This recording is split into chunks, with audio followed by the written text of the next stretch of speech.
Cuando grité por auxilio en el baño, el dolor en mi cadera era tan fuerte que hasta olvidé mi propia dignidad. Pero lo que más me dolió fue escuchar a mi hija decir que yo solo quería llamar la atención, mientras me veía tirada en el piso sin siquiera extenderme la mano. Era una mañana cualquiera cuando resbalé en la regadera del baño y mi propio corazón se partió en pedazos al escuchar las palabras más crueles que una madre puede oír de su hija. «Mamá, tú solo quieres llamar la atención, ya no aguanto más tus teatritos». Ahí estaba yo, Esperanza Morales, de 68 años, tirada en el suelo frío del baño, con un dolor tan intenso en la cadera que no podía ni respirar bien, y lo único que recibí de Carmen, mi única hija, fue indiferencia y reproche. La caída había sido terrible. Estaba bañándome cuando mis pies resbalaron sobre el jabón que había quedado en el piso. El golpe contra los mosaicos fue tan fuerte que resonó por toda la casa, pero fue el sonido de mi grito de dolor lo que hizo que Carmen llegara corriendo. Por un momento pensé que mi niña vendría a ayudarme, que me tendería la mano como yo lo hice tantas veces cuando ella era pequeña y se lastimaba jugando en el patio. Pero cuando la vi parada en la puerta del baño, con los brazos cruzados y esa expresión de fastidio en el rostro, supe que algo había cambiado para siempre entre nosotras. «¿Otra vez, mamá? ¿En serio?», me dijo con esa voz que usaba cuando los niños hacían travesuras. «Ya no sé qué hacer contigo, siempre es algo».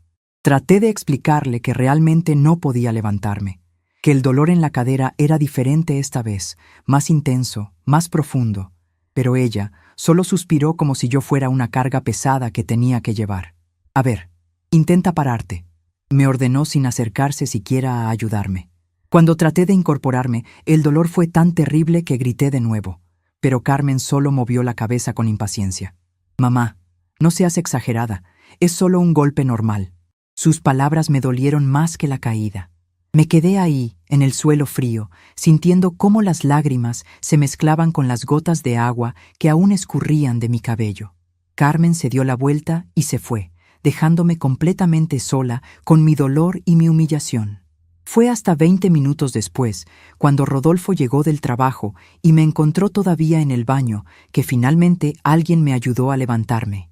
Mi yerno, Rodolfo Hernández, siempre había sido más considerado conmigo que mi propia hija. Cuando me vio ahí tirada, inmediatamente se acercó y con mucha delicadeza me ayudó a ponerme en pie. «Señora Esperanza, ¿está bien? ¿Le duele mucho?». Su preocupación genuina me hizo llorar aún más, porque contrastaba tanto con la frialdad de Carmen. «Deberíamos llevarla al doctor», le dijo a su esposa cuando salimos del baño. Pero Carmen inmediatamente protestó. «No exageres, Rodolfo. Mi mamá está bien. Solo le gusta llamar la atención desde que vive aquí con nosotros». Esas palabras se clavaron en mi alma como agujas. Hacía 2 años que vivía con ellos, desde que mi querido esposo Aurelio había fallecido de un infarto. Carmen me había insistido en que me fuera a vivir a su casa, que no podía quedarme sola en nuestra casita de la colonia Doctores. «Mamá, ven acá con nosotros. Aquí vas a estar mejor cuidada», me había dicho entonces. Pero ahora me daba cuenta de que tal vez había sido más por obligación que por amor. Los días siguientes fueron una pesadilla silenciosa. El dolor en la cadera no se iba, más bien parecía empeorar cada mañana. Cuando intentaba caminar por la casa, tenía que apoyarme en las paredes para no caerme, pero cada vez que mencionaba mi malestar, Carmen respondía con el mismo tono de hastío. «Ay, mamá, usted está bien. Es no más cosa de la edad». Yo había criado a esta niña, había trabajado de día en una fábrica de ropa y de noche cosiendo ajeno para pagarle sus estudios. Había vendido hasta mis aretes de oro para comprarle los libros de la preparatoria. ¿Así era como me lo iba a agradecer? Una tarde, mientras intentaba ayudar con la comida a pesar del dolor, Carmen me dijo algo que me dejó helada. «Mamá, desde que está aquí, no hace más que quejarse. Antes no era así de dramática». Dramática. Esa palabra rebotó en mi cabeza durante toda la noche. ¿Dramática por sentir dolor? ¿Dramática por necesitar ayuda? Recordé entonces cuando Carmen era pequeña y se enfermaba, cómo yo dejaba todo para cuidarla, cómo me desvelaba tomándole la temperatura cada hora, cómo nunca, jamás, pensé que sus malestares fueran teatro. Los nietos, Emilio de 16 años y Ana Sofía de 14, comenzaron a verme diferente también. Al principio, cuando me veían cojear por la casa, se acercaban a preguntarme si estaba bien, pero poco a poco fueron alejándose. Emilio, que antes me contaba de sus clases y me pedía que le enseñara las canciones que cantaba su abuelo Aurelio, ahora apenas me saludaba cuando llegaba de la escuela. Ana Sofía, mi nieta querida, que solía pedir que le trenzara el cabello como yo le hacía a su mamá cuando era niña, ahora evitaba quedarse sola conmigo. Una noche escuché a Carmen hablando por teléfono con su hermana Leticia, que vive en Guadalajara. No sé qué hacer con mi mamá, Leti. Desde lo del baño no para de quejarse. Todo le duele, todo le molesta. Creo que está exagerando para que la consintamos más. Yo estaba en mi cuartito, el que habían improvisado en lo que antes era el estudio de Rodolfo, y cada palabra me llegaba clara como una bofetada. A veces pienso que fue un error traérmela a vivir aquí, continuó Carmen. Rodolfo es muy bueno y no dice nada, pero siento que mi mamá está volviéndose una carga para toda la familia. Una carga. Mi propia hija pensaba que yo era una carga. La mujer que la había cargado en mis brazos durante días enteros cuando tenía cólicos de bebé, que había cargado bolsas de mandado durante años para que ella pudiera estudiar en lugar de trabajar, que había cargado con la tristeza de quedar viuda para no preocuparla en sus últimos meses de universidad. Ahora yo era la carga. La segunda semana después de la caída, el dolor era tan intenso que apenas podía dormir. Me levantaba en las madrugadas y me sentaba en la sala oscura, recordando mi casita donde Aurelio y yo fuimos felices durante 43 años. Recordaba nuestra recámara pequeña pero acogedora, nuestra cocina donde siempre olía a café recién hecho, nuestro patio trasero donde cultivábamos cilantro y epazote. Todo eso lo habíamos vendido cuando él murió, porque Carmen insistió en que era lo mejor para mí. Mamá, esa casa es muy grande para usted sola. Aquí con nosotros va a estar más segura, me había dicho. Y yo, todavía aturdida por la pérdida de mi compañero de toda la vida, había aceptado sin pensar mucho. Vendimos la casa, vendimos los muebles, vendimos casi todo lo que había sido nuestra vida juntos. El dinero de la venta lo había puesto en una cuenta de ahorro que Carmen manejaba para mi seguridad, según ella. Ahora me preguntaba si había cometido el error más grande de mi vida. Una mañana, mientras trataba de preparar café para toda la familia, como había sido mi costumbre desde que llegué a vivir con ellos, el dolor fue tan fuerte que se me doblaron las piernas y caí al suelo de la cocina. Esta vez no fue cerca del baño, donde nadie me viera inmediatamente. Fue en pleno corazón de la casa, donde cualquiera podía encontrarme. Pero pasaron minutos que se sintieron como horas antes de que Ana Sofía bajara a desayunar y me viera ahí tirada. ¡Abuela!, gritó la niña, corriendo hacia mí. Por un momento sentí alivio al ver la preocupación genuina en sus ojos, esa preocupación que ya no veía en los de su madre. ¿Qué te pasó? ¿Te duele mucho? Sus manitas trataban de ayudarme a sentar, y por primera vez en semanas alguien me estaba tratando como si mi dolor fuera real, como si fuera importante. Pero cuando Carmen bajó y vio la escena, su reacción fue muy diferente. Ana Sofía, aléjate de ahí. Tu abuela está bien. Solo se le ocurrió tirarse al suelo para que la consintiéramos. Las palabras de mi hija fueron como hielo en mis venas.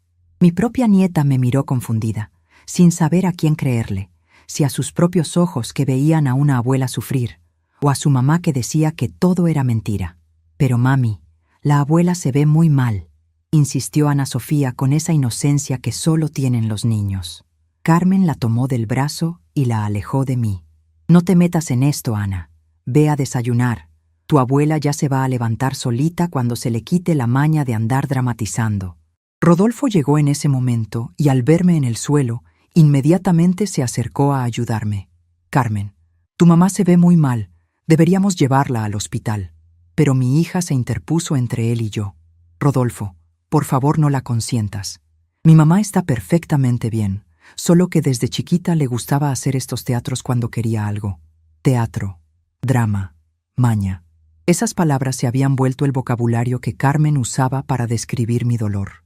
Esa noche, acostada en mi cama estrecha del cuartito que ahora era mi mundo, pensé en todas las veces que Carmen había estado enferma de pequeña.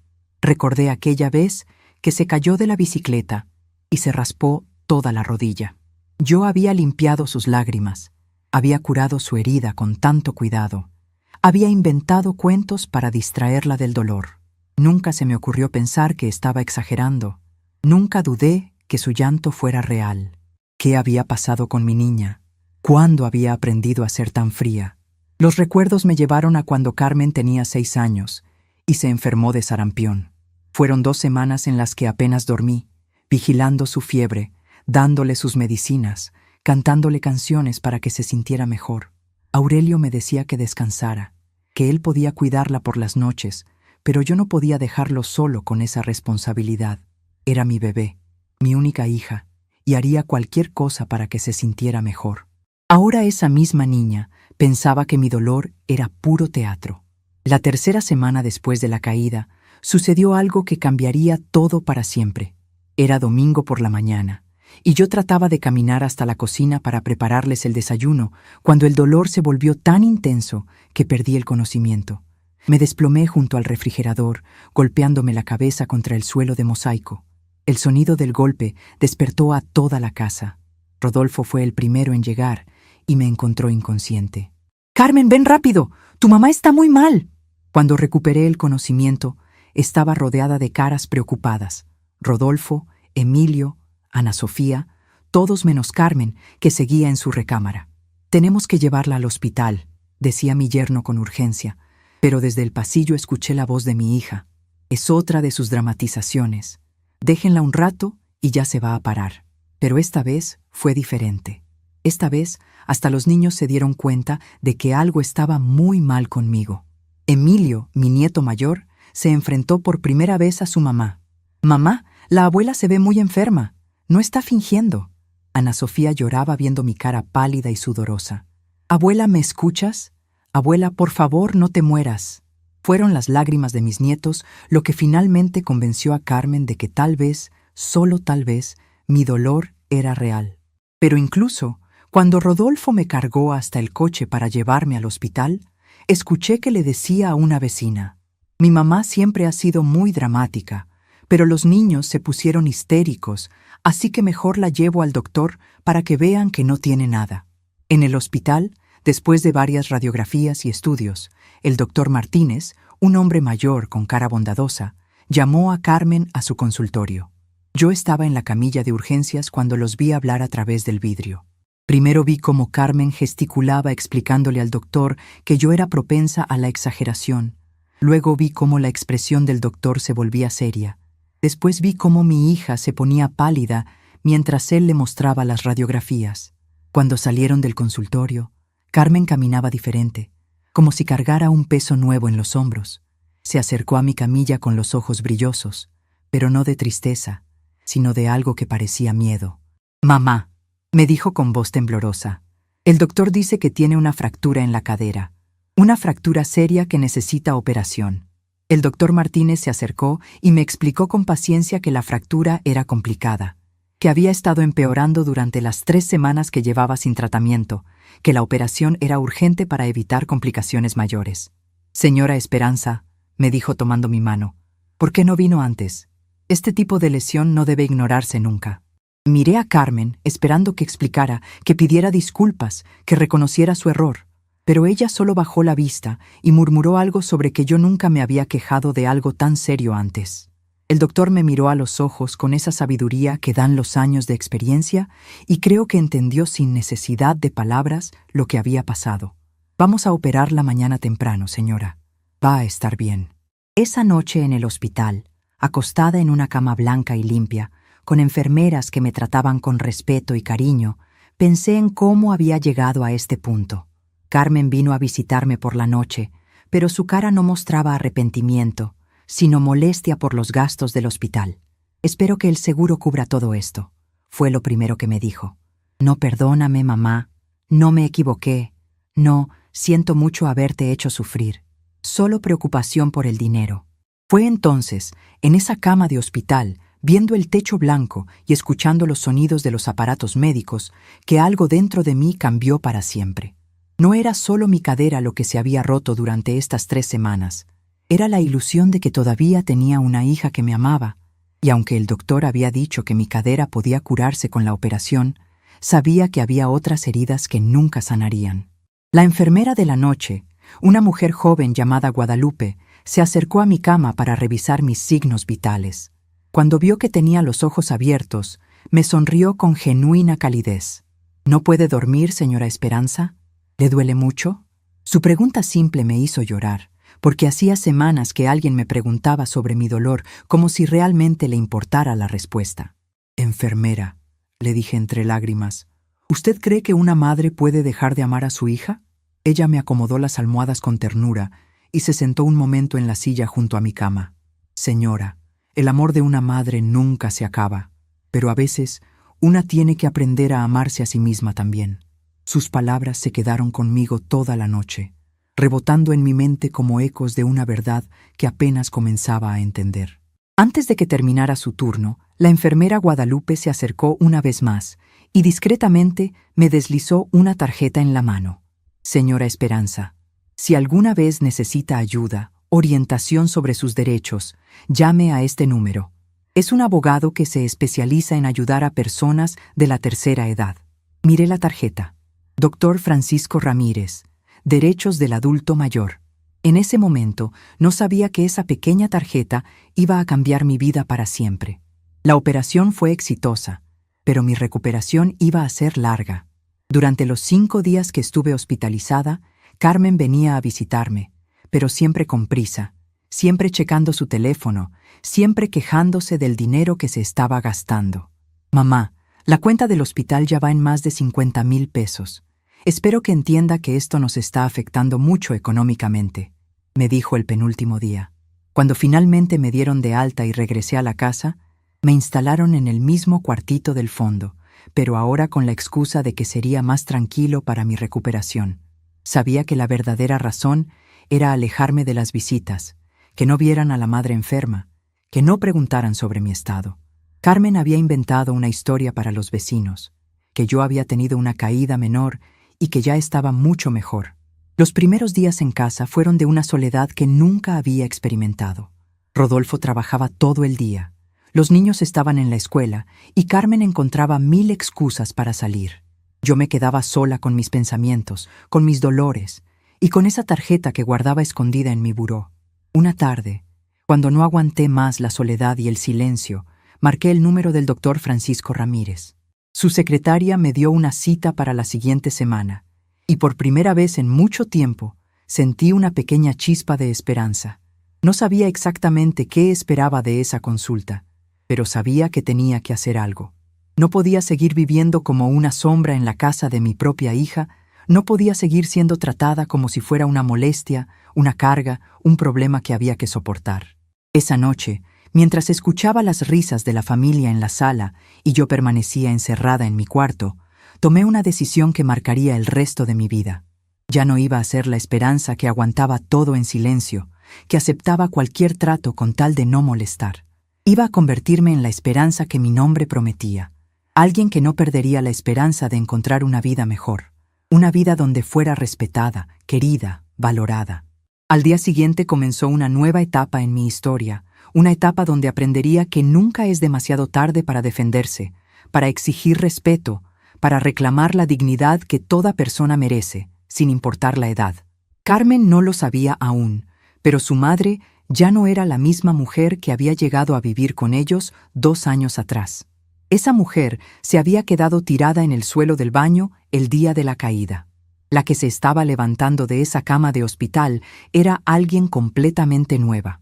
Los días siguientes a mi regreso del hospital fueron como vivir en un limbo extraño, donde mi cuerpo estaba en esa casa, pero mi alma vagaba en territorio desconocido. Carmen había instalado una campaña en mi cuarto para que la llamara si necesitaba algo, pero cada vez que la tocaba, su respuesta llegaba cargada de suspiros y comentarios como ¿ahora qué pasó? O ¿no puede esperar a que termine lo que estoy haciendo? Era como si mi necesidad de ayuda fuera una interrupción molesta en su vida, perfectamente organizada. La primera semana después de la operación fue especialmente difícil. El dolor de la cirugía se mezclaba con una tristeza profunda que me carcomía por dentro. Desde mi ventana podía ver el patio trasero donde antes jugaban mis nietos, donde Carmen solía tomar el sol mientras leía revistas. Ahora ese mismo patio me parecía un mundo al que ya no pertenecía, un lugar donde la vida familiar continuaba sin mí, donde mi presencia era apenas tolerada por obligación. Una tarde, mientras intentaba caminar por el pasillo con mi andadera, escuché a Carmen hablar por teléfono con su comadre Rosa. Te digo que mi mamá se está volviendo imposible. Desde lo de la operación quiere que esté pendiente de ella las 24 horas. No entiende que tengo mi propia vida, mis propias responsabilidades. Cada palabra era como una gota de veneno que se filtraba en mi corazón.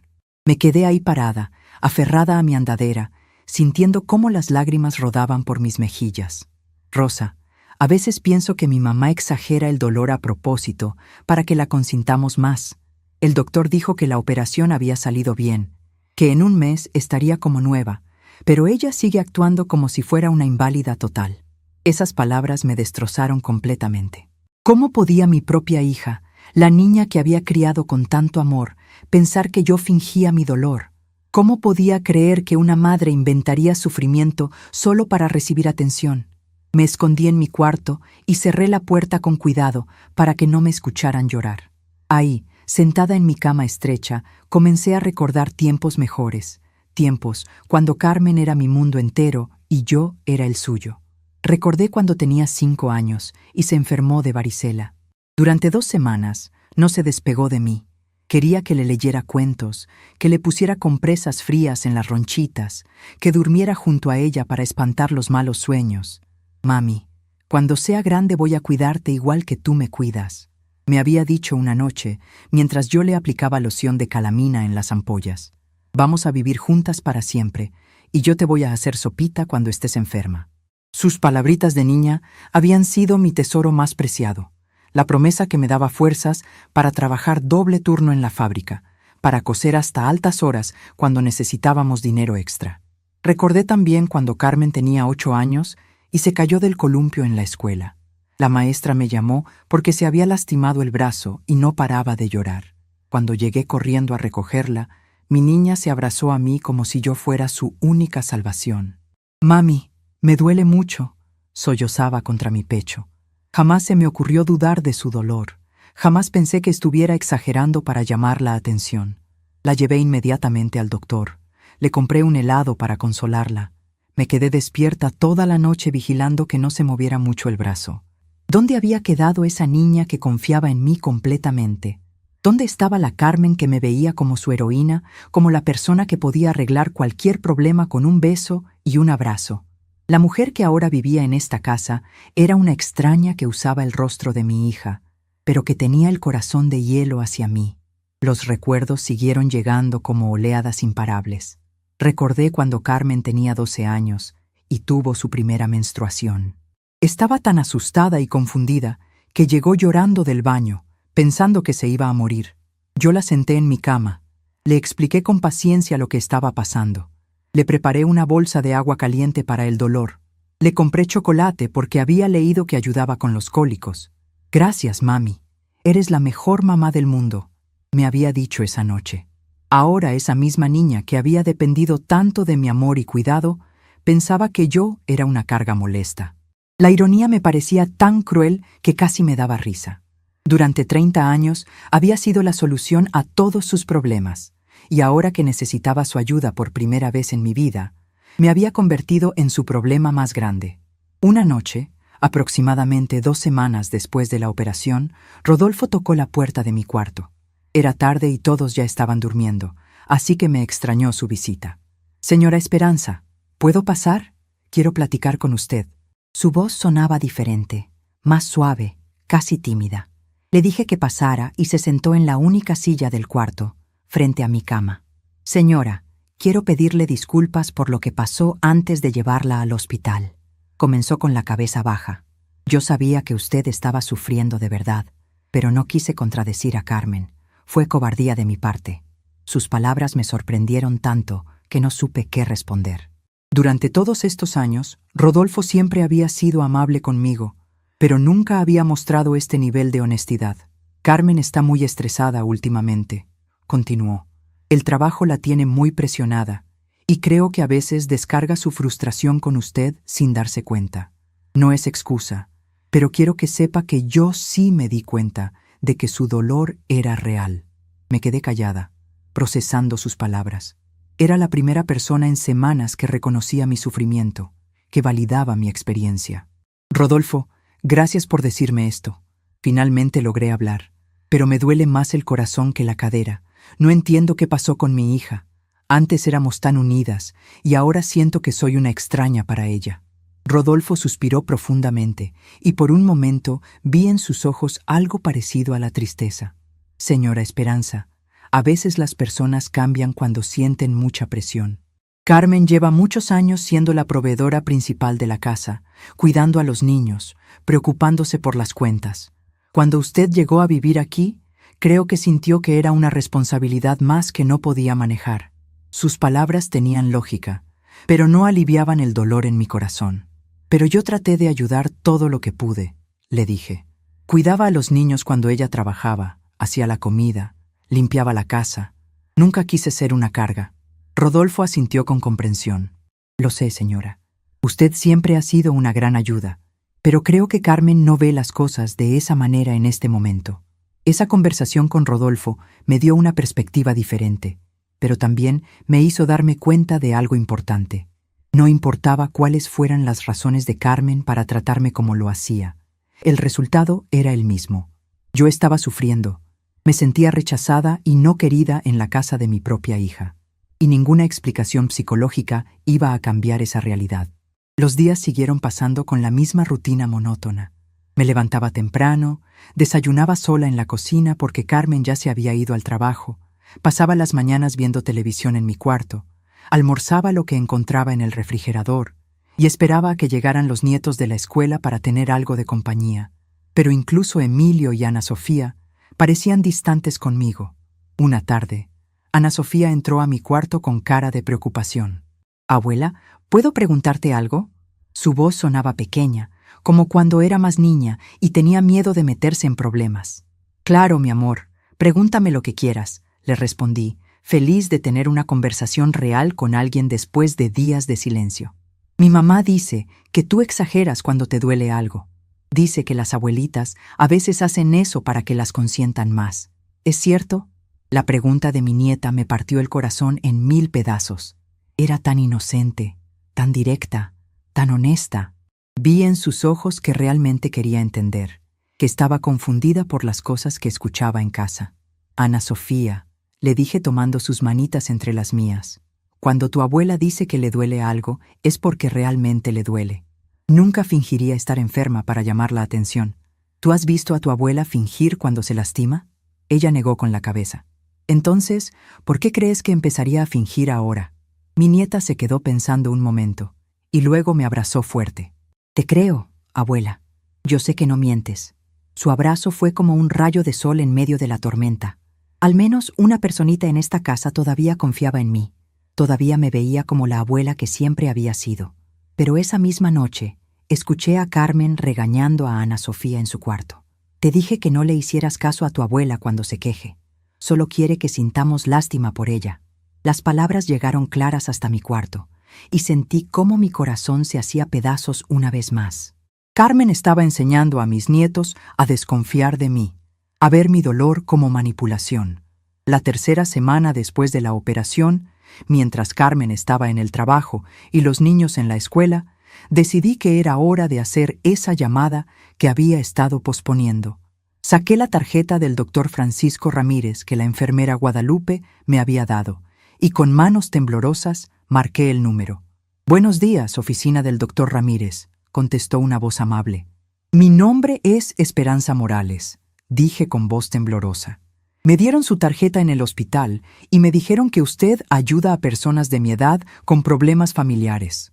La secretaria me dijo que podía darme una cita para el viernes de la siguiente semana, y yo acepté inmediatamente. Después de colgar el teléfono, me senté en mi cama y por primera vez en semanas sentí algo parecido a la esperanza. No sabía exactamente qué esperaba de esa cita, pero sabía que necesitaba hablar con alguien que entendiera mi situación, alguien que pudiera orientarme sobre qué opciones tenía. El viernes llegó más rápido de lo que esperaba. Le dije a Carmen que tenía cita médica de seguimiento, lo cual no era totalmente mentira. Rodolfo se ofreció a llevarme, pero yo insistí en tomar un taxi. Quería hacer esto sola, sin que nadie de la familia supiera exactamente a dónde iba. La oficina del doctor Ramírez estaba en una zona bonita de la ciudad, en un edificio moderno con jardines bien cuidados. Cuando entré a su oficina, me recibió un hombre de unos 60 años, con cabello cano y una sonrisa genuinamente cálida.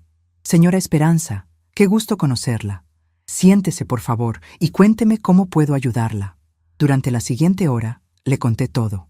Le hablé de la caída en el baño, de cómo Carmen había desestimado mi dolor, de las 3 semanas de sufrimiento antes de que me llevaran al hospital, de cómo me sentía como una carga en mi propia familia. El doctor Ramírez me escuchó con atención, tomando notas de vez en cuando, haciendo preguntas que me ayudaban a aclarar mis pensamientos. Señora Esperanza, me dijo cuando terminé mi relato, lo que usted ha vivido se llama negligencia familiar y es más común de lo que la gente piensa. Muchas personas mayores sufren este tipo de maltrato, especialmente cuando viven con familiares que se sienten abrumados por la responsabilidad del cuidado. Sus palabras me impactaron. Maltrato. Nunca había pensado en mi situación usando esa palabra, pero cuando la escuché, algo hizo clic en mi mente. Eso era exactamente lo que estaba viviendo. Maltrato emocional por parte de mi propia hija. Doctor, ¿qué puedo hacer? No quiero causar problemas en la familia, pero tampoco puedo seguir viviendo así.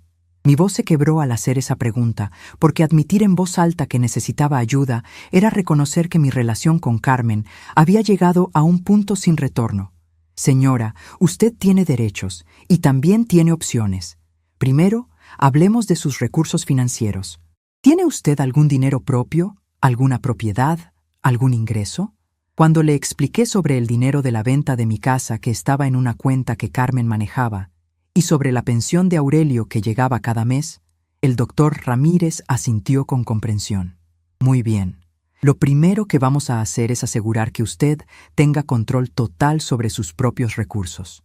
Si Carmen está manejando su dinero sin una procuración legal válida, eso es algo que podemos cambiar inmediatamente. La idea de tomar control de mi propio dinero me asustaba y me emocionaba al mismo tiempo. Durante 2 años, había dejado que Carmen manejara todo para mi comodidad, pero ahora me daba cuenta de que había sido más para su conveniencia que para la mía. Doctor, ¿y si Carmen se enoja? ¿Y si me echa de su casa? Esta era mi mayor preocupación, porque aunque no era feliz viviendo ahí, tampoco sabía a dónde más podía ir. El doctor Ramírez me sonrió con comprensión paternal. Señora Esperanza, esa es precisamente la mentalidad que la tiene atrapada. Usted no depende de la caridad de su hija. Con sus propios recursos puede vivir donde usted elija. Puede tomar sus propias decisiones sobre su cuidado médico. Puede vivir con dignidad. Sus palabras fueron como una revelación. Había estado pensando en mí misma como una víctima sin opciones, cuando en realidad tenía más poder del que había reconocido. El doctor Ramírez me dio varias tareas para la siguiente semana. Tenía que conseguir copias de todos mis documentos bancarios, identificar exactamente qué dinero tenía y dónde estaba, y pensar seriamente sobre qué tipo de vida quería tener de ahora en adelante. No tome decisiones precipitadas, me advirtió, pero tampoco siga sufriendo innecesariamente. Usted merece ser tratada con respeto y cariño. El viaje de regreso a casa en el taxi fue uno de los más largos de mi vida. Mi mente daba vueltas con todo lo que había aprendido, con todas las posibilidades que se habían abierto ante mí. Por primera vez en meses, no me sentía como una víctima sin opciones, sino como una mujer que tenía opciones, que podía tomar decisiones sobre su propio futuro. Cuando llegué a casa, Carmen me estaba esperando en la sala con cara de preocupación. «Mamá, ¿cómo le fue en el doctor? ¿Qué le dijeron?» Su interés me sorprendió, porque hacía semanas que no mostraba ninguna preocupación real por mi salud. «Me dijeron que estoy mejor, que la recuperación va bien», le respondí, lo cual era cierto, aunque no fuera toda la verdad. Carmen asintió aliviada. «Qué bueno, mamá. Ya me tenía preocupada porque se tardó mucho. Su comentario me hizo pensar, ¿realmente había estado preocupada? ¿O solo había estado preocupada por quedar mal si algo me pasaba? Esa noche, acostada en mi cama, repasé toda la conversación con el doctor Ramírez. Sus palabras habían plantado una semilla en mi mente, una semilla que comenzaba a germinar con ideas de independencia, de dignidad, de la posibilidad de una vida diferente. Ya no era solo Esperanza, la madre sufrida que aguantaba todo en silencio. Era Esperanza, la mujer de 68 años que tenía derechos, que tenía recursos, que tenía opciones. El cambio no sería fácil, lo sabía, pero también sabía que no podía seguir viviendo como hasta ahora, sintiéndome como una extraña en la casa de mi propia hija, caminando en puntas de pie para no molestar, aceptando migajas de afecto cuando antes había tenido amor completo.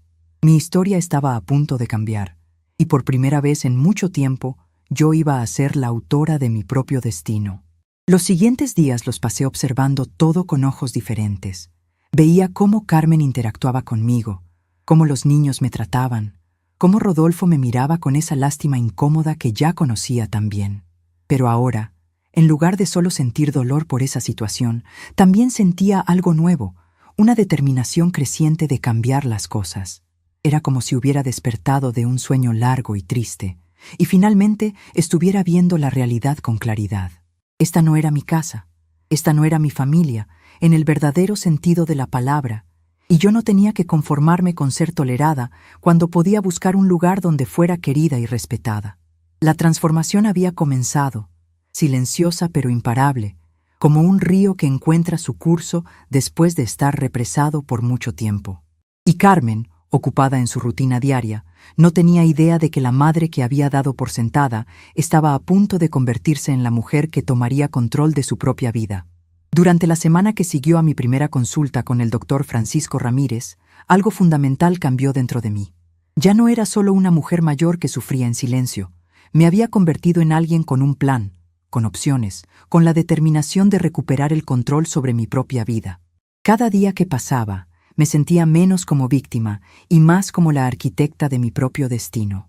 El lunes por la mañana, mientras Carmen se preparaba para ir al trabajo, le pedí que me trajera los estados de cuenta de la cuenta de ahorro, donde estaba el dinero de la venta de mi casa. ¿Para qué los quiere, mamá?, me preguntó, con esa suspicacia que ya había aprendido a reconocer.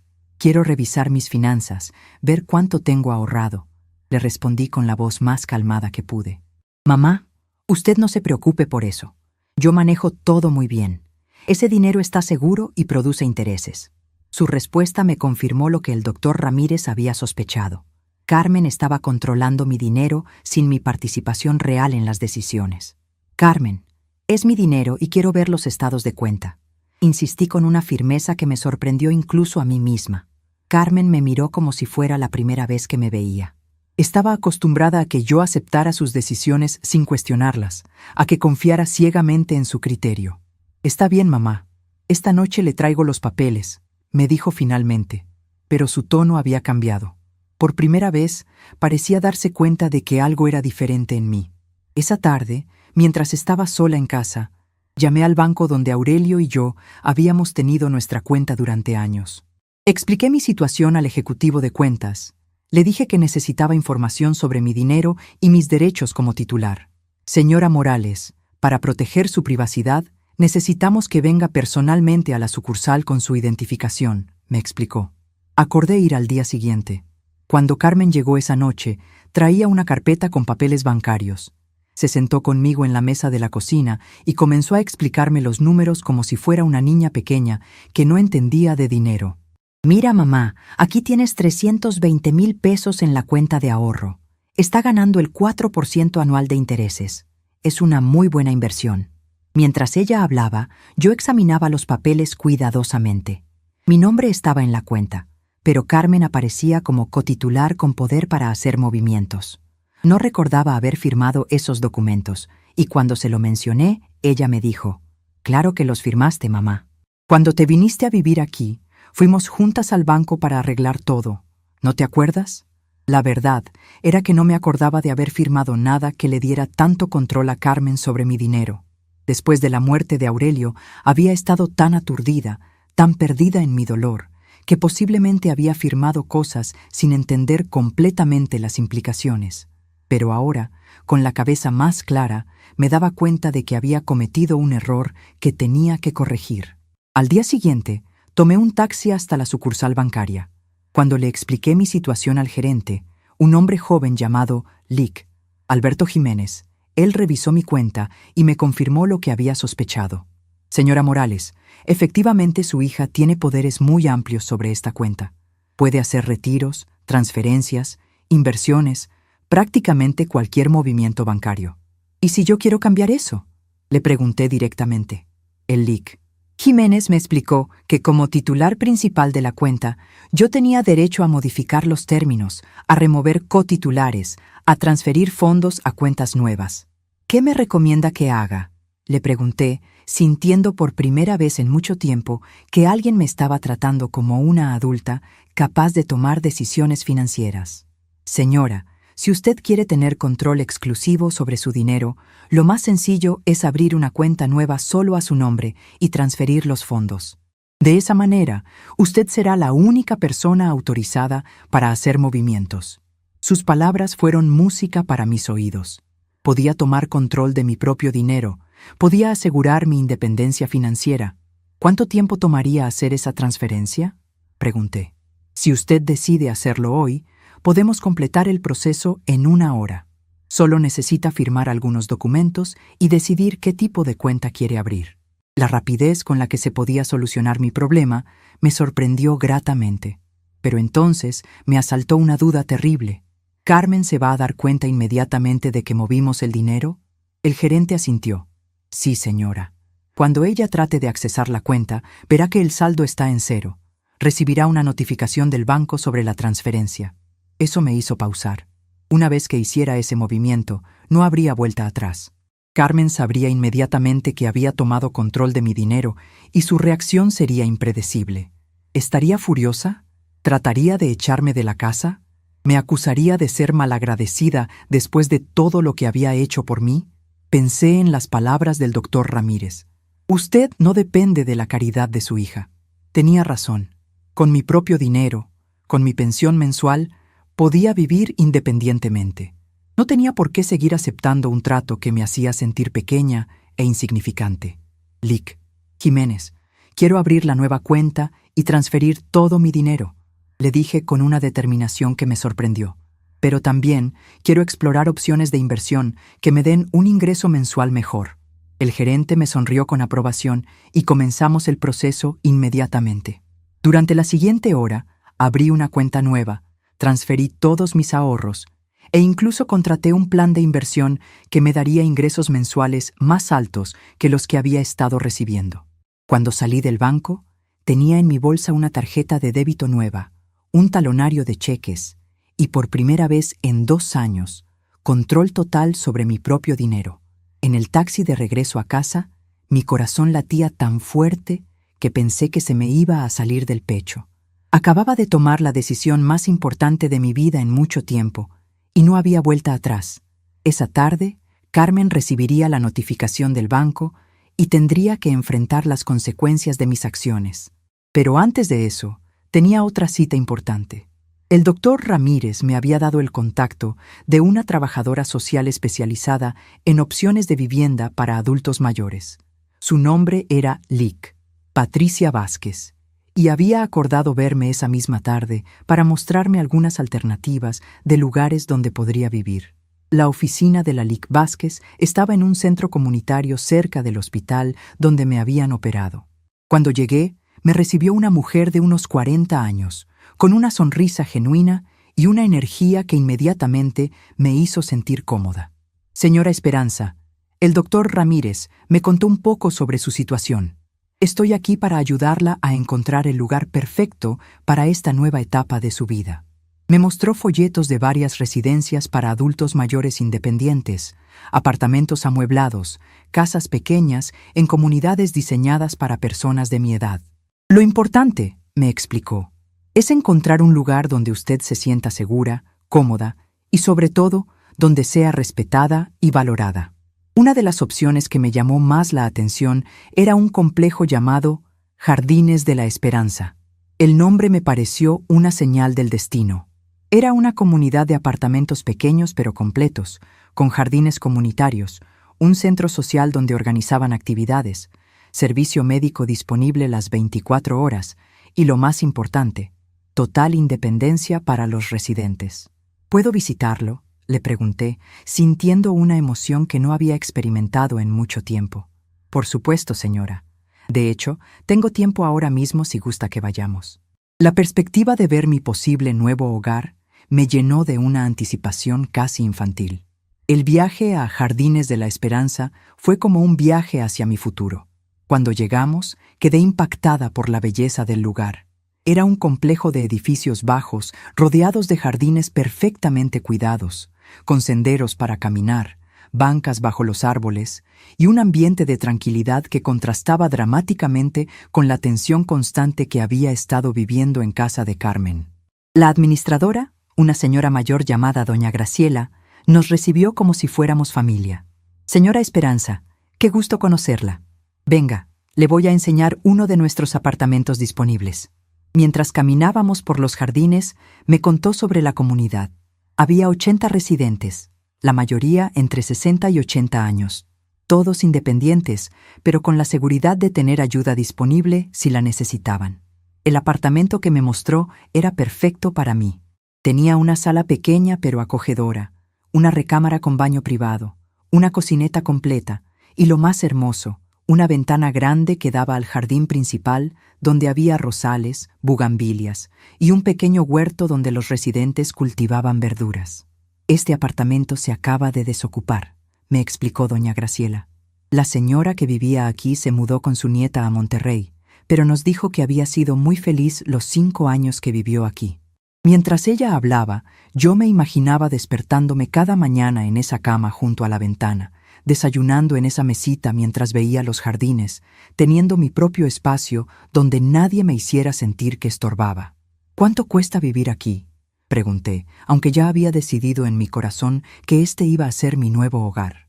Cuando doña Graciela me dio el precio mensual, calculé rápidamente y me di cuenta de que con mi pensión y los intereses de mis inversiones podía vivir cómodamente aquí sin tocar el capital principal. Señora Esperanza, me dijo doña Graciela tomando mis manos entre las suyas, veo en sus ojos que este lugar le gusta. ¿Quiere que le prepare los papeles para que pueda mudarse cuando guste? La decisión fue instantánea, como si hubiera estado esperando este momento toda mi vida. Sí, por favor.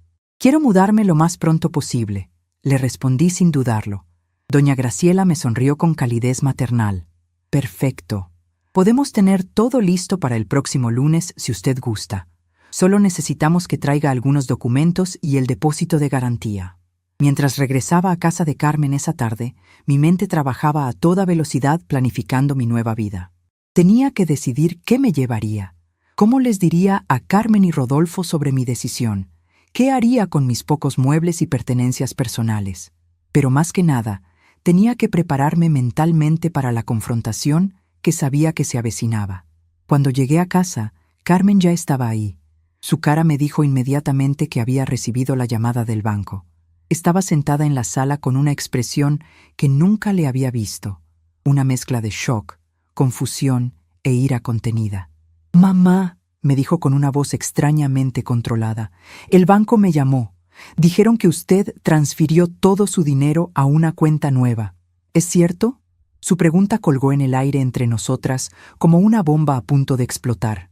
«Sí, es cierto», le respondí con toda la calma que pude reunir. Decidí tomar control de mis propias finanzas. Carmen se quedó callada por un momento que se sintió eterno, procesando mis palabras y sus implicaciones. «¿Por qué hizo eso, mamá? ¿No confía en mí? He manejado su dinero perfectamente durante 2 años. No le ha faltado nada». Su voz comenzaba a subir de volumen, y vi en sus ojos el inicio de la tormenta que había estado esperando. «Carmen, no es cuestión de confianza, es cuestión de independencia.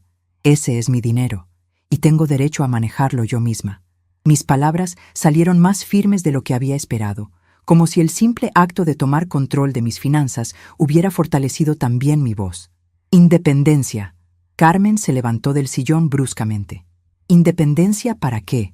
Usted vive en mi casa, come de mi comida, usa mi luz, mi agua, ¿y ahora me viene con que quiere independencia? Su reacción era exactamente lo que había temido, pero también lo que había esperado. Carmen, nunca quise ser una carga para ti, le dije con la voz temblorosa pero decidida. Pero tampoco quiero seguir viviendo como si fuera tu prisionera financiera. Ese dinero es lo único que me queda de 43 años de matrimonio con tu papá, de toda una vida de trabajo y ahorro. Prisionera. Carmen se rió con amargura. Mamá, usted está loca. Aquí la hemos cuidado, la hemos atendido, hemos gastado miles de pesos en sus medicinas, en el hospital, en sus cuidados. Cada palabra era como una daga, pero ya no me lastimaban como antes. Había encontrado mi fuerza.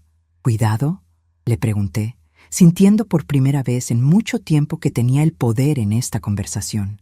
¿Llamas cuidado a ignorar mi dolor durante 3 semanas? ¿Llamas cuidado a hacerme sentir que soy una molestia cada vez que necesito algo? ¿Llamas cuidado a enseñar a tus hijos que su abuela es una dramática mentirosa? Carmen se quedó callada por un momento, claramente impactada por mi nueva actitud. Durante 2 años había sido la esperanza sumisa que aceptaba todo sin protestar, la madre agradecida que nunca cuestionaba nada. Esta nueva versión de mí la estaba desconcertando completamente. Mamá, si está tan infeliz aquí, ¿qué piensa hacer? ¿A dónde se va a ir?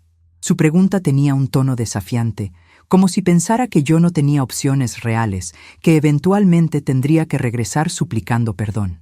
Ya encontré un lugar perfecto para vivir, le respondí con una sonrisa que me sorprendió incluso a mí.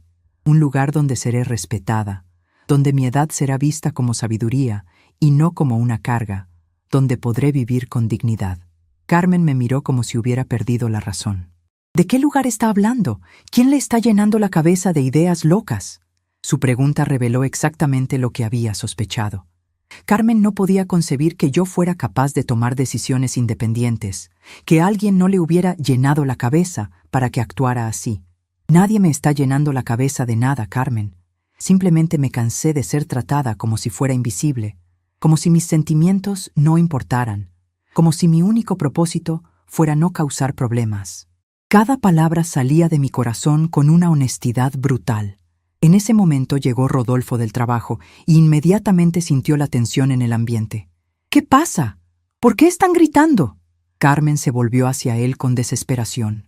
Tu suegra se volvió loca, Rodolfo. Transfirió todo su dinero a otra cuenta y ahora dice que se va a ir a vivir a otro lado. Rodolfo me miró con una expresión que no pude descifrar completamente. ¿Era sorpresa? ¿Admiración? ¿Preocupación? Señora Esperanza, ¿es cierto eso? Su pregunta era genuina, sin el tono acusatorio que Carmen había usado. Sí, Rodolfo, es cierto.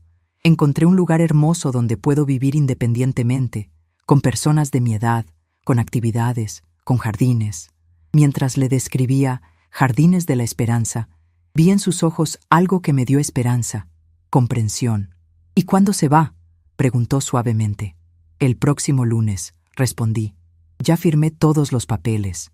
Solo necesito empacar mis cosas personales. La realidad de mi decisión finalmente se estaba asentando para todos. Carmen se sentó pesadamente en el sillón, como si mis palabras la hubieran golpeado físicamente.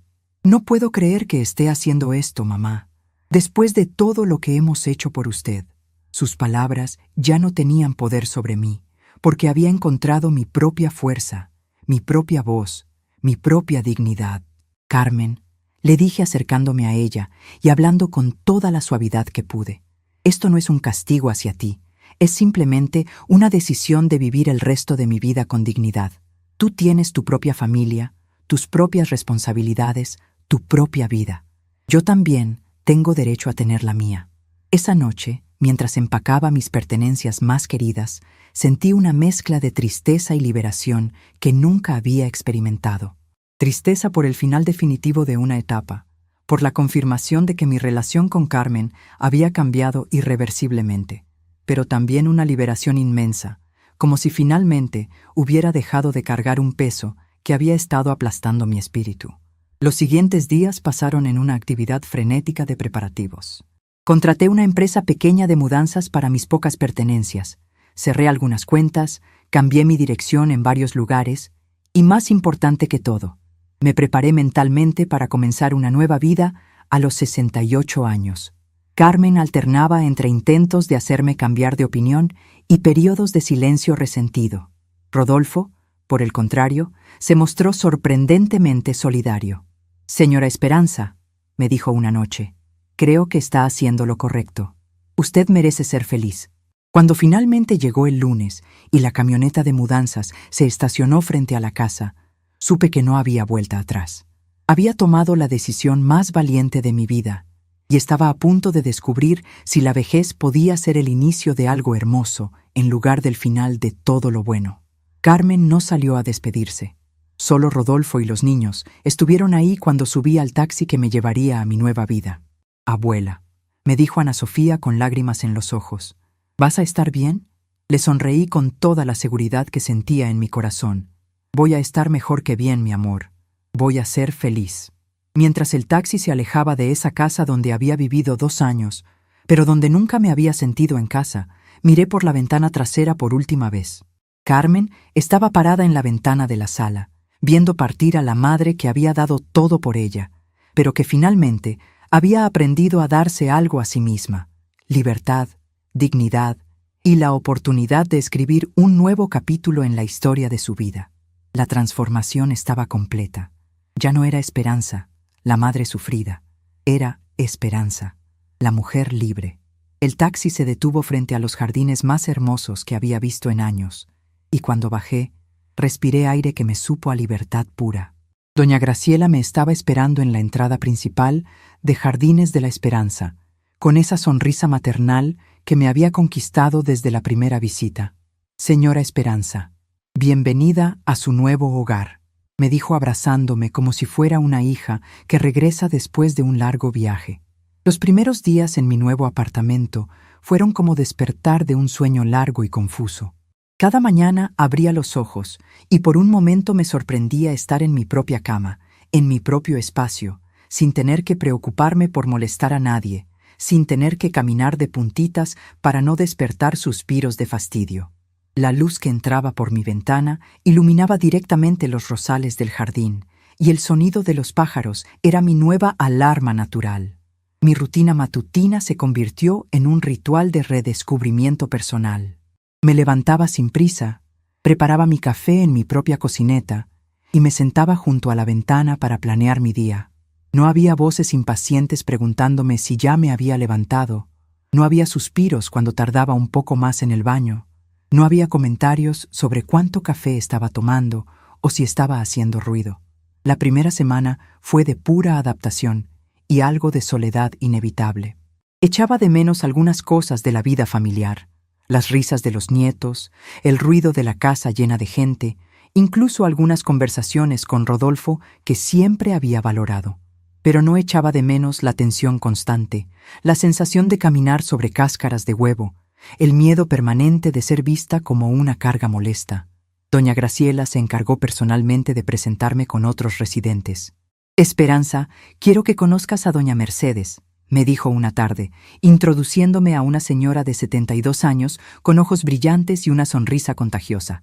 Mercedes es nuestra experta en jardinería y le encanta enseñar a los nuevos residentes sobre las plantas del complejo. Mercedes me tomó del brazo con familiaridad inmediata. «Ay, qué gusto conocerte, Esperanza. ¿Ya viste lo bonitos que están los rosales? Yo los cuido personalmente desde hace 3 años. Te voy a enseñar todos los secretos para que también te hagas cargo de una sección». Su entusiasmo era tan genuino que inmediatamente me hizo sentir parte de algo especial. También conocí a don Rafael, un señor de 75 años que había sido maestro de primaria durante 40 años y ahora organizaba tertulias literarias todos los martes por la tarde. «Esperanza, necesitamos sangre nueva en nuestro grupo de lectura», me dijo con ojos pícanos. «Ya no sabemos de memoria todas nuestras historias. Seguramente tú tienes muchas experiencias interesantes que compartir». Poco a poco fui descubriendo que Jardines de la Esperanza no era solo un lugar para vivir, sino una comunidad real donde las personas se conocían, se cuidaban unas a otras, se interesaban genuinamente en el bienestar de sus vecinos. Era todo lo opuesto a lo que había vivido en casa de Carmen, donde me sentía invisible la mayor parte del tiempo. Durante mi segunda semana, mientras regaba las plantas en mi pequeña sección del jardín comunitario, vi a una mujer joven acercarse por el sendero principal. Mi corazón se aceleró cuando reconocí la forma de caminar, el cabello ondulado, la postura familiar. Era Ana Sofía, mi nieta, que venía caminando lentamente hacia donde yo estaba. «Abuela», me llamó con voz tímida cuando estuvo cerca. «¿Puedo hablar contigo?»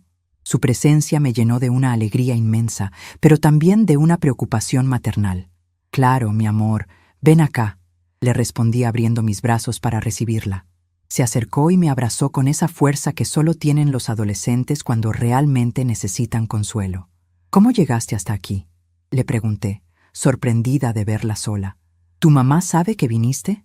Ana Sofía negó con la cabeza, y vi en sus ojos una tristeza que me partió el corazón. «No, abuela. Mi mamá no sabe. Le dije que iba a casa de una amiga, pero en realidad tomé 2 camiones para venir a buscarte». Nos sentamos en una de las bancas del jardín, bajo la sombra de un jacaranda que estaba comenzando a florecer. «¿Qué pasa, mi amor? ¿Por qué viniste hasta acá solita?». Ana Sofía respiró profundamente antes de hablar, como si estuviera reuniendo valor para decir algo muy importante. «Abuela, desde que te fuiste, la casa está muy rara. Mi mamá casi no habla, siempre está de mal humor, regaña a todos por cualquier cosa. Y mi papá dijo algo que me confundió mucho». Sus palabras me llenaron de una preocupación mezclada con curiosidad. «¿Qué dijo tu papá, mi nieta?». Ana Sofía me miró directamente a los ojos, con esa honestidad brutal que tienen los jóvenes. Dijo que mi mamá había tratado muy mal a su propia madre, que había sido injusta contigo, que él se sentía mal por no haberte defendido más. Las lágrimas comenzaron a rodar por sus mejillas. «¿Es cierto, abuela? ¿Mi mamá te trató mal?». Esa pregunta me puso en una posición muy difícil.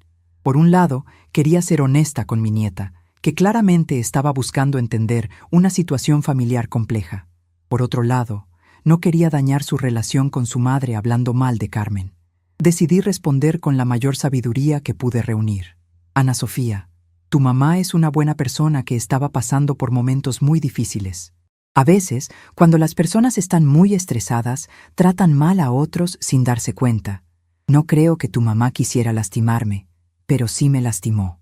Mis palabras salieron cuidadosamente medidas, tratando de ser honesta sin ser destructiva. «Pero abuela, yo me acuerdo cuando te caíste en el baño y mi mamá dijo que estabas fingiendo.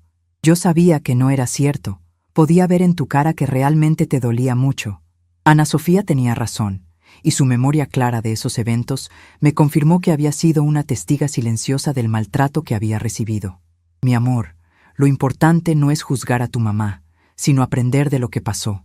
Tu abuela decidió buscar un lugar donde fuera feliz, donde se sintiera valorada y respetada. Y mira», le dije señalando hacia los jardines que nos rodeaban, «encontré un lugar hermoso donde cada día me levanto contenta». Ana Sofía miró a su alrededor, viendo realmente por primera vez el lugar donde ahora vivía. «Abuela, esto es muy bonito. ¿Eres feliz aquí?». Su pregunta era tan directa, tan sincera, que no pude evitar sonreír con toda la alegría que sentía. «Sí, mi nieta, aquí soy muy feliz. Tengo amigas que me aprecian, actividades que me gustan, mi propio espacio donde puedo ser yo misma sin molestar a nadie». Mientras hablaba, vi pasar a Mercedes con una regadera, y ella nos saludó cariñosamente. «¿Esa es tu nieta, Esperanza? ¡Qué hermosa muchacha!». Ana Sofía sonrió tímidamente cuando Mercedes se acercó a conocerla. «Niña, tu abuela se ha vuelto la reina de los rosales aquí. Tiene mano mágica para las plantas y además nos cuenta las historias más bonitas en las tardes». Las palabras de Mercedes me llenaron de orgullo, porque confirmaban que había encontrado no solo un lugar para vivir, sino una comunidad que me valoraba. Después de que Mercedes se fue, Ana Sofía me tomó de la mano. «Abuela, ¿puedo venir a visitarte seguido? Prometo portarme bien. No voy a molestar». Su petición me conmovió profundamente, porque me di cuenta de que mi nieta también había estado sufriendo las consecuencias de la tensión familiar. «Mi amor, tú puedes venir cuando quieras. Siempre serás bienvenida aquí. Pero tienes que hablar con tu mamá y tu papá. No quiero que vengas a escondidas porque eso te va a causar problemas en casa». Ana Sofía asintió con comprensión madura. ¿Y si mi mamá no me deja venir?, preguntó con preocupación. Entonces yo hablaré con ella, le prometí. Tu mamá y yo tenemos nuestros problemas, pero eso no significa que tú tengas que pagar las consecuencias. Tú eres mi nieta y siempre lo vas a ser. Esa tarde, después de que Ana Sofía se fue con la promesa de hablar con sus papás sobre las visitas, decidí que era tiempo de dar el próximo paso en el proceso de reconstruir las relaciones familiares en términos más saludables. No buscaba una reconciliación completa con Carmen, porque sabía que eso requeriría cambios profundos de su parte que tal vez no estaba dispuesta a hacer. Pero sí quería establecer límites claros y dignos para cualquier interacción futura. Esa noche llamé a la casa. Rodolfo contestó el teléfono y su voz sonó genuinamente complacida de escucharme. Señora Esperanza, qué gusto. ¿Cómo está? ¿Se está adaptando bien a su nuevo lugar? Su interés parecía sincero, y me di cuenta de que él también había estado preocupado por mí. Rodolfo, estoy muy bien, gracias. De hecho, estoy mejor de lo que he estado en mucho tiempo. Le conté brevemente sobre mi nueva rutina, mis nuevas amistades, las actividades que había comenzado a hacer. Pero llamo porque Ana Sofía vino a visitarme hoy, y quiero hablar con Carmen sobre eso. Y hubo un silencio del otro lado de la línea. Señora, Ana Sofía no nos dijo que había ido a verla. Dijo que había estado en casa de una amiga. Rodolfo sonaba preocupado, y yo me di cuenta de que había puesto a mi nieta en una posición difícil sin querer. No quiero que Ana Sofía se meta en problemas por venir a verme, le expliqué. Pero también quiero que sepan que ella será siempre bienvenida aquí. Soy su abuela, y ese lazo no se puede romper por los problemas que Carmen y yo tengamos. Rodolfo estuvo de acuerdo conmigo y me prometió que hablaría con Carmen al respecto. ¿Puedo hablar con ella ahora?, pregunté, refiriéndome a Carmen. Hubo otro silencio, más largo esta vez. Señora, Carmen todavía está muy dolida por lo que pasó. No está lista para hablar con usted. Las palabras de Rodolfo me confirmaron lo que había sospechado. Carmen interpretaba mi independencia como una traición personal. Rodolfo, dile a Carmen que no me fui para castigarla. Me fui para ser feliz, y que las puertas de mi corazón siempre estarán abiertas para una conversación honesta cuando ella esté lista. Después de colgar, me quedé sentada en mi pequeña sala, pensando en lo extraño que era el orgullo humano. ¿Cómo podía mantener separadas a las personas, incluso cuando el amor seguía existiendo debajo de todo el dolor? Una semana después, recibí una llamada inesperada. Era Emilio, mi nieto mayor, cuya voz había cambiado tanto que casi no la reconocí. Abuela, soy Emilio. ¿Puedo ir a verte este fin de semana? Su solicitud me sorprendió gratamente, porque Emilio siempre había sido más reservado que Ana Sofía. Por supuesto, mi amor. ¿Tus papás saben que me estás llamando?, pregunté. Sí, abuela. Mi papá me dio tu teléfono y me dijo que podía llamarte cuando quisiera. La respuesta me tranquilizó, porque significaba que al menos Rodolfo estaba tratando de mantener abiertas las líneas de comunicación. Cuando Emilio vino a visitarme el sábado, llegó con una pequeña planta en una maceta. Abuela, Ana Sofía me dijo que ahora tienes jardín, así que te traje esto. Su gesto me conmovió tanto que tuve que contener las lágrimas. Era una pequeña planta de hierbabuena que él mismo había cultivado en su recámara. ¿Tú la cultivaste?, le pregunté admirando la planta. Emilio asintió con orgullo tímido. Sí, abuela. La planté hace como 3 meses. Mi papá me enseñó, y pensé que te gustaría tener una en tu nuevo jardín. Su consideración me hizo recordar por qué había amado tanto ser abuela. Esos pequeños gestos de amor puro que hacen que todo valga la pena.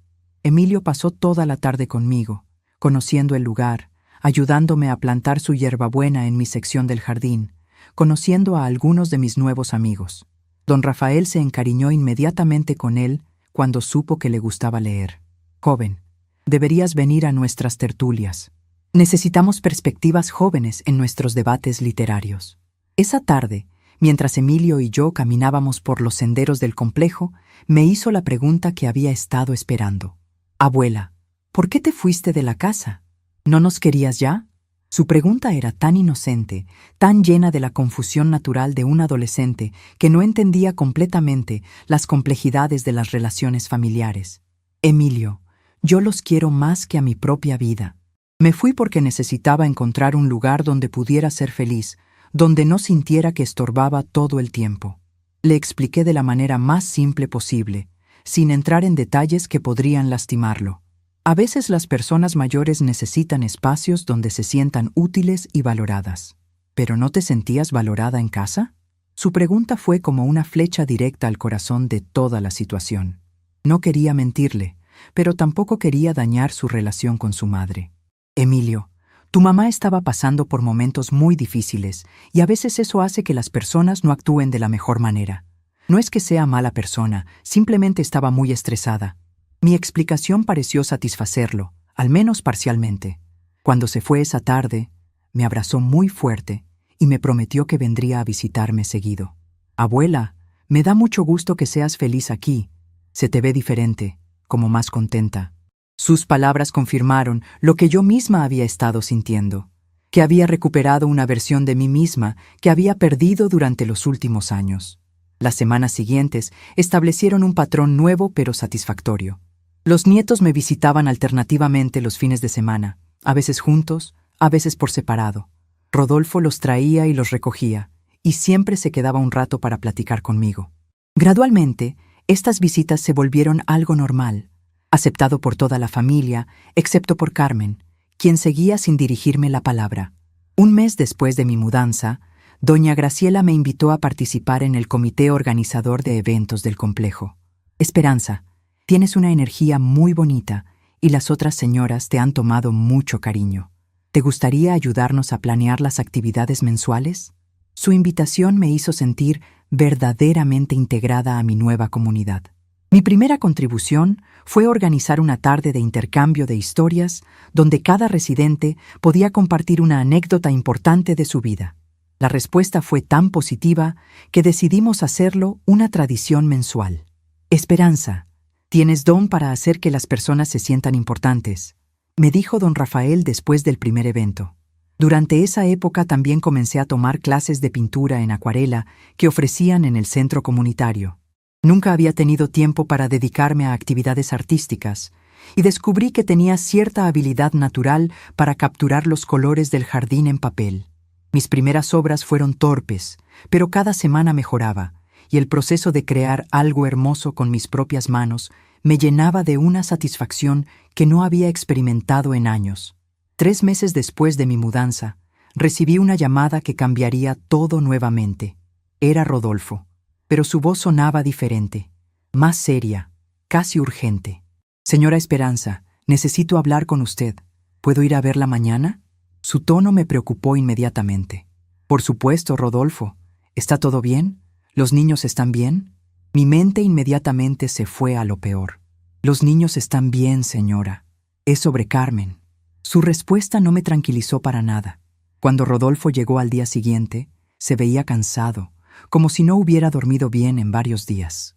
Nos sentamos en mi pequeña sala, y él se quedó callado por un momento largo antes de comenzar a hablar. Señora Esperanza, Carmen ha estado muy mal desde que usted se fue. Al principio pensé que solo estaba enojada, pero ahora creo que es algo más profundo. Sus palabras me llenaron de una preocupación maternal que había estado tratando de reprimir. ¿Qué quieres decir con que está mal?, pregunté, sintiendo mi corazón acelerarse. Rodolfo suspiró profundamente antes de continuar. No duerme bien. Llora en las noches cuando cree que nadie la escucha. Está distraída en el trabajo. Casi no habla con los niños. Ayer me dijo que siente que perdió a su mamá para siempre, que usted nunca la va a perdonar. Las lágrimas comenzaron a formar en mis ojos mientras escuchaba la descripción de mi hija sufriendo. ¿Ella quiere hablar conmigo?, pregunté con voz temblorosa. Rodolfo negó con la cabeza. Dice que es demasiado orgullosa para pedirle perdón, que ya es muy tarde para arreglar las cosas. Su respuesta me frustró y me entristeció al mismo tiempo. Rodolfo, dile a Carmen que no es demasiado tarde para nada, que yo nunca dejé de ser su madre, que el amor de una madre no se acaba nunca, aunque a veces necesite tomar decisiones difíciles para protegerse. Mis palabras salieron directo del corazón. ¿Usted estaría dispuesta a verla si ella decidiera venir? Su pregunta me hizo pausar, no porque no supiera la respuesta, sino porque quería asegurarme de dar la respuesta correcta. Por supuesto que sí, pero tiene que entender que no voy a regresar a vivir con ustedes. He encontrado mi lugar aquí. He construido una nueva vida que me hace feliz. Cualquier relación que reconstruyamos tiene que basarse en respeto mutuo, no en obligación. Mi respuesta era firme pero amorosa. Rodolfo asintió con comprensión. Señora, creo que Carmen finalmente está entendiendo que la trató mal, que fue injusta con usted, pero le da mucha pena admitirlo. Su explicación me dio esperanza, porque sugería que tal vez Carmen estaba comenzando a tener la introspección que había faltado durante tantos meses. Dile que las puertas de mi corazón siempre están abiertas para ella, pero que esta vez la relación tiene que ser entre iguales, no entre una madre sufrida y una hija resentida. Mis palabras salieron con una claridad que me sorprendió incluso a mí. Después de que Rodolfo se fue, me quedé sentada en mi jardín, contemplando cómo la vida puede dar vueltas tan inesperadas. Había tomado la decisión más difícil de mi vida al irme de casa de Carmen, pero esa decisión había creado la posibilidad de una relación nueva y más saludable. A veces hay que perder algo completamente para poder encontrarlo de una manera mejor. Esa noche, mientras regaba mis plantas bajo la luz suave del atardecer, pensé en todo el camino que había recorrido desde aquella mañana terrible, cuando me caí en el baño y Carmen me acusó de fingir. Había pasado de ser una víctima silenciosa a ser una mujer independiente que había recuperado su dignidad y su alegría de vivir. No sabía si Carmen vendría a buscarme, si estaríamos dispuestas ambas a hacer el trabajo emocional necesario para reconstruir nuestra relación. Pero sabía que sin importar lo que pasara, ya había ganado lo más importante. Me había recuperado a mí misma. La lección había sido aprendida, tanto por mí como por mi familia. El respeto no se puede dar por sentado. El amor no justifica el maltrato. Y nunca es demasiado tarde para exigir la dignidad que toda persona merece. Mi nueva vida en Jardines de la Esperanza era la prueba viviente de que los finales también pueden ser comienzos, y que a veces la decisión más amorosa que una madre puede tomar es enseñar a sus hijos que el amor verdadero incluye el amor propio. Un año completo había pasado desde el día que cambió mi vida para siempre.